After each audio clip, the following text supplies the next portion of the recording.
بسم اللہ الرحمن الرحیم ایاک نعبد و ایاک نستعین۔ میرے پاکستانیوں، کل ڈاکٹر یاسمین جو کور کمانڈر کے اوپر حملہ ہوا تھا، جو گھر جلایا گیا تھا، اس کیس میں بری ہو گئی ہیں۔ عدالت نے ان کو بے قصور قرار دے دیا گیا ہے۔ اب ڈاکٹر یاسمین ہماری سینٹرل پنجاب کی پریزیڈنٹ ہیں۔ سینٹرل پنجاب کی پریزیڈنٹ جب بری ہو جاتی ہیں تو اس کا مطلب کہ یہ پارٹی پالیسی نہیں تھی، یہ جو جلائے گئے ہیں، وہ جو گھر جلایا گیا اور جدھر بھی 3-4 جگہ اور جو جگہیں جلائی گئی ہیں، یہ پارٹی پالیسی نہیں تھی، کیونکہ ڈاکٹر یاسمین تو پریزیڈنٹ ہوتے ہوئے انہوں نے پارٹی پالیسی بتانی تھی نا کیا ہے۔ تو جب وہ بری ہو گئی اور وہ ان کی ویڈیو چل رہی ہے، یوٹیوب پہ چلے جائیں، وہ بار بار کہہ رہی ہیں کہ آپ نے اندر نہیں جانا، لاؤڈ سپیکر پہ کہہ رہی ہیں اندر نہیں جانا۔ تو اس سے اب آگے سوالات اٹھ جاتے ہیں کہ کیا یہ جو لوگوں کو اندر ڈالا گیا، 10,000 سے زیادہ لوگ جیلوں میں ہیں، کیا یہ ایک پری پلان ایک منصوبہ بنا ہوا تھا کہ اس کی آڑ لے کے یہ جو کور کمانڈر کا گھر ہے اور یہ جو اور جگہوں پہ آگے لگی ہیں، ان کی آڑ لے کے ساری پارٹی کو بین کرنا تھا؟ ساری پارٹی کے اوپر جس طرح کا اس وقت ظلم و تشدد کیا جا رہا ہے، کیا یہ پہلے سے پلان تھا؟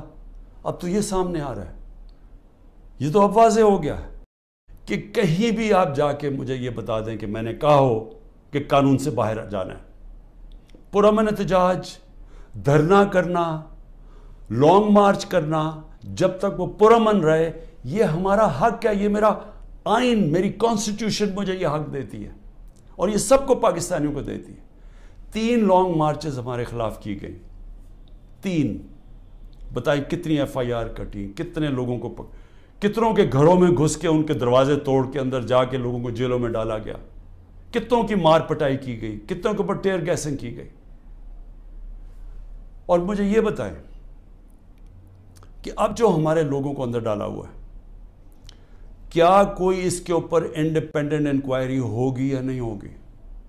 دیکھیں، یہ ہو ہی نہیں سکتا، یہ دنیا کا قانون نہیں ہے کہ آپ ہی جج کریں، آپ ہی فیصلہ کریں سزا اور آپ سزا دے دیں، جج، جیوری، ایکسیکیوشنر۔ یہ تو دنیا میں کہیں بھی نہیں ہوتا۔ ہمیشہ جب کوئی انسیڈنٹ ہوتا ہے انڈیپینڈنٹ انکوائری ہوتی ہے۔ اور میں بار بار، میں جب سے جیل سے نکلا ہوں، میں نے چیف جسٹس کے سامنے مذمت کی اور میں نے تب بھی کہا کہ یہ ہماری کبھی پالیسی نہیں رہی۔ جو پارٹی الیکشن چاہ رہی ہے وہ انتشار نہیں چاہتی، کیونکہ انتشار تو وہ چاہ رہے ہیں جو الیکشن سے بھاگ رہے ہیں، اور یہ جو بھاگ رہے تھے الیکشن سے، یہ ساروں کی مل کے سازش تھی۔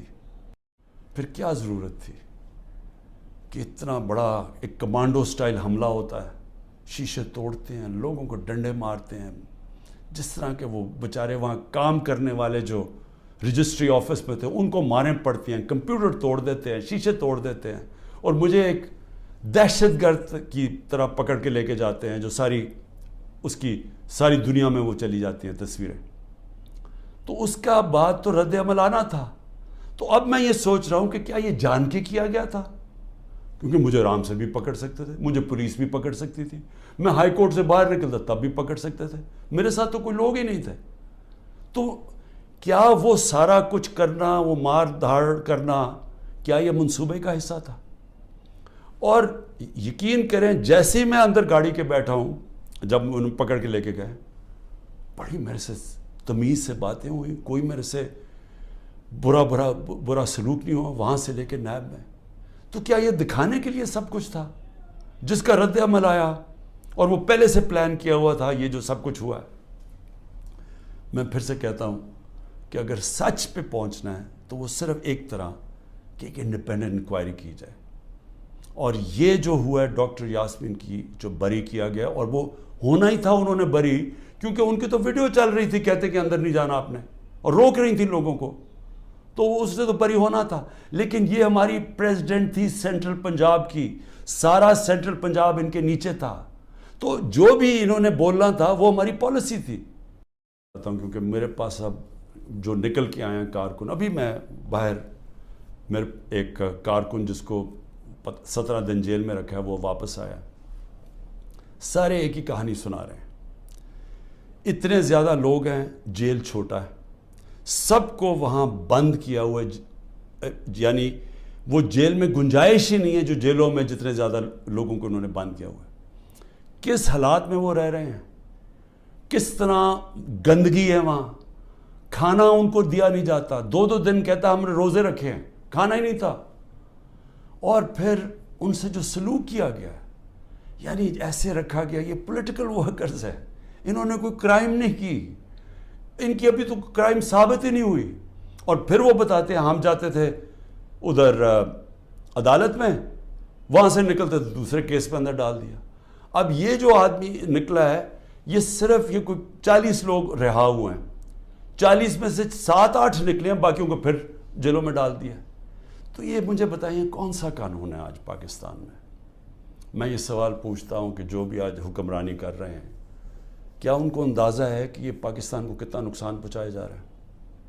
ٹھیک ہے, تحریک انصاف کو کمزور کیا جا رہا ہے, توڑا جا رہا ہے, لوگوں کو دھمکیاں دے کے چھڑوائی جا رہی ہے پارٹی, گھروں میں گھس جاتے ہیں, اگر وہ نہیں ملتے تو ان کے جاننے والے یعنی خاندان کے لوگوں کو پکڑ کے لے جاتے ہیں. اگر وہاں کوئی گھر میں کوئی نہیں ہے تو ان کے پھر جو رشتہ دار کہیں رہ رہے ہیں, بہنیں رہ رہی ہیں, ان کے اوپر پیچھے پڑ جاتے ہیں, ان کو اٹھا کے لے جاتے ہیں. پھر بزنسز تباہ کر رہے ہیں, جو حماد اظہر کی فیکٹری بند کر دی ہے, اور بھی میں سب کا بتاؤں کہ جن کے ہمارے جن کے کاروبار تھے, کاروبار بند کر دیے. عاطف خان کا کاروبار 100 سے زیادہ لوگ وہاں کام کرتے تھے, وہ بند کر دیا. وہ ایکسپورٹ کرتے تھے چیزیں, وہ رہ گئی بیچ میں. تو یہ جو کیا جا رہا ہے, میں پھر سے یہ سوال پوچھتا ہوں کہ ہم جا کدھر رہے ہیں, یعنی اس سے اچیو کیا ہوگا؟ تحریک انصاف کمزور ہو گئی, تحریک انصاف اتنی کمزور ہوگی کہ وہ الیکشن لڑنے کے قابل نہیں ہوگی. ملٹری کورٹس سیٹ اپ کیے ہیں ایک ہی وجہ سے کہ میرے کوئی بھی کیس کے اندر مجھے سزا نہیں ہو سکتی, سارے میں نے وکیلوں کے ساتھ سارے بوگس کیسز ہیں, تو آخر میں ملٹری کورٹ میں سزا دیں گے. یہ کھولے اس لیے کہ عمران خان کو سزا دی, چلیں جی میں جیل میں چلا گیا. اب آگے چلیں گے, اس کے بعد کیا ہوگا؟ اس کے بعد پوچھنے کی بات یہ کہ کیا پاکستان جو تیزی سے اس دلدل میں پھنستا جا رہا ہے اس سے نکل جائے گا؟ کیا ہماری معیشت جو اس وقت کبھی اتنے برے حالات میں نہیں تھے جو آج ہے, کیا یہ جو مہنگائی پاکستان کی تاریخ میں سب سے زیادہ 12.4% تھی جب ہم اقتدار میں تھے 1 سال پہلے, آج وہ 38% پہ پہنچ گئی ہے. یعنی لوگوں کو تنخواہ دار طبقے کے لیے اب وہ عذاب آ گیا ہے اور آتا جائے گا. بجلی کے بل نہیں دیے جائیں گے ان سے. 2 سال ایوریج اوسط جو ہماری اکانومی بڑھ رہی تھی وہ 6% تھی. 6% کا مطلب یہ ہے کہ پاکستان کی تاریخ میں یہ وہ 2 سال تھے جدھر سب سے زیادہ معیشت اوپر جا رہی تھی. اور میں یاد کرا دوں جو پچھلی دوروں میں جب ایسے گئی ہے تو امریکی ڈالر آ رہے تھے. ایوب خان کے دور میں سیٹو اور سینٹو کا پیکٹ تھا, ہم ان کے ساتھ ملے ہوئے تھے, ہمیں ڈالر آ رہے تھے. ضیاء الحق کے دور میں ہم افغان جہاد کا حصہ بنے تھے, تب بھی ڈالر آ رہے تھے. جنرل مشرف کے دور میں 1-2 سال جو ترقی ہوئی تھی وہ ہم وار آن ٹیرر میں ان کے ساتھ ملے ہوئے تھے, تب بھی ڈالر آ رہے تھے. یہ باہر سے ڈالرز آنے کے بغیر ملک میں 6% اوسط ہماری جو اکنامک گروتھ ہوئی, اور یہ ایک شعبے میں نہیں ہوئی. زرعی جو ہم نے چینجز کیے, جو انسینٹیوز دیے, 4.5%, 17 سال کے بعد ہماری زرعی گروتھ ہوئی. ہماری جو لارج سکیل مینوفیکچرنگ تھی, جو اصل نوکریاں ہیں, وہ 17 سال کے بعد وہ اتنی تیزی سے بڑھ رہی تھی 10.4% پہ. تو جو انڈسٹری بھی بڑھ رہی تھی, ہماری زراعت بھی, جو پروڈکشن سینٹر سے بڑھ رہے تھے. پہلی دفعہ زور لگایا تھا ہم نے آئی ٹی کے اوپر, ٹیکنالوجی کے اوپر, جو 75% اس کی ایکسپورٹس بڑھ گئی تھیں, اور آگے انہوں نے اور آگے جا رہا تھا. بیرون ملک سے اوورسیز پاکستانی پیسہ بھیج رہے تھے. روشن ڈیجیٹل اکاؤنٹ میں $5 ارب آ چکا تھا, اور 1.5 سال کے اندر اور تیزی سے بڑھ رہا تھا، یعنی بیرون ملک پاکستانیوں کا پیسہ آنا شروع ہو گیا تھا. بڑے پروجیکٹس تھے ہمارے، جس طرح وہ راوی سٹی، اس طرح کے بڑے پروجیکٹس میں اوورسیز پاکستانی کا ہم نے پیسہ لے کے آنا تھا، کیونکہ ابھی تو صرف گھروں میں گھر لیتے ہیں نا، وہ زیادہ سے زیادہ ریل اسٹیٹ میں. لیکن اصل جو پیسہ جب آپ پورا شہر بنا رہے ہیں، اس میں اصل پیسہ آنا تھا، ڈالرز آنے تھے پاکستان میں. اور جو اگر یہ سندھ حکومت نہ ہمارا وہ پروجیکٹ بنڈل آئلینڈ کا ختم کرتی، بڑے بڑے اربوں ڈالر کی وہاں انویسٹرز تیار تھے آنے کے لیے، تو پاکستان میں ڈالرز بھی آ رہے تھے. اتنے زیادہ، جو آپ بڑے بڑے بزنس مین سے پوچھیں کبھی اتنے ان کے نفع ہوئے ہیں، بزنسز بڑھ رہی تھی. تو ملک جب ترقی کر رہا تھا، اس کو جب اب یہاں پہنچایا ہے اور ان لوگوں نے آ کے آج تباہی کے کنارے پہ کھڑا کر دیا ہے، نہ باہر سے انویسٹمنٹ آ رہی ہے، نہ کوئی پیسہ آ رہا ہے، نہ باہر سے کسی کو اعتماد ہے، نہ اندر سے، تو کیا انہوں نے ان کو اب آگے لے جا کے ملک ٹھیک کرنا ہے؟ سہم گئی ہے، ان کو ڈرایا دھمکایا جا رہا ہے، ججز کو ٹیلی فونز کال جا رہی ہیں، ان کے اوپر ٹیپیں دکھائی جا رہی ہیں بلیک میل کے لیے، یا آپ کے ٹیپیں ہیں یا آپ کے اوپر یہ کوئی کیسز بنائے ہوئے ہیں، وہ گھبرائے سہمے ہوئے ہیں.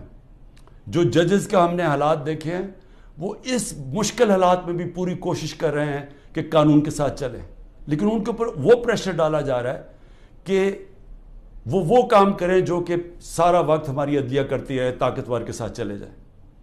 اور پھر میڈیا کو جس طرح انہوں نے میڈیا کا منہ بند کیا ہے اور جس طرح کی دھمکی دی گئی ہے، اور میں آج یہ پوچھنا چاہتا ہوں وہ بڑے بڑے لوگ جو ہمارے دور پہ کہتے تھے کہ جی میڈیا کی آزادی کے اوپر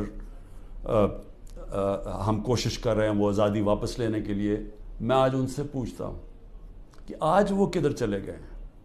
آج کیوں نہیں آپ بول رہے؟ آج تو آپ کے اوپر وہ میڈیا کے اوپر کیا، یہ مارشل لاز کے اندر بھی نہیں ایسا تھا. مشرف کے مارشل لا میں بالکل اس طرح کی پابندیاں نہیں لگی تھی. آپ دیکھ لیں مشرف کا مارشل لا، یعنی میں اپوزیشن میں تھا، ہمیں پوری موقع ملتا تھا بولنے کا. آج تو نام بھی نہیں عمران خان کا کوئی لے سکتا، تحریک انصاف کا کوئی نمائندہ بھی نہیں جا سکتا. تو کدھر کی میڈیا کی آزادی؟ اور جمہوریت تو ہوتی ہے، جمہوریت کے پلر کیا ہوتے ہیں؟ سب سے پہلے فنڈامنٹل رائٹس پروٹیکٹ کرتی ہیں عدالتیں. جو ہمارے شہریوں کے فنڈامنٹل رائٹ ہے پرامن احتجاج کرنے کا، وہ ختم ہو گیا. ایک پولیٹیکل پارٹی کی اپنے جو ایکٹیویٹیز کرنے کے لیے جو اپنی جلسے کرتی ہیں، جلوس کرتی ہیں، وہ سب ختم ہو گئے ہیں. ایک پوری جو پارٹی 60 سے 70% پاکستان میں سب سے بڑی پارٹی ہے، اس کو بند کیا جا رہا ہے. اس کا مطلب جمہوریت ختم کی جا رہی ہے.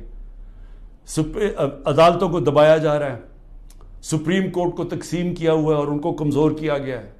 ان کے اوپر پریشر ڈالا ہوا ہے کہ وہ فیصلے نہ کریں، جمہوریت کے ساتھ نہ کھڑے ہوں.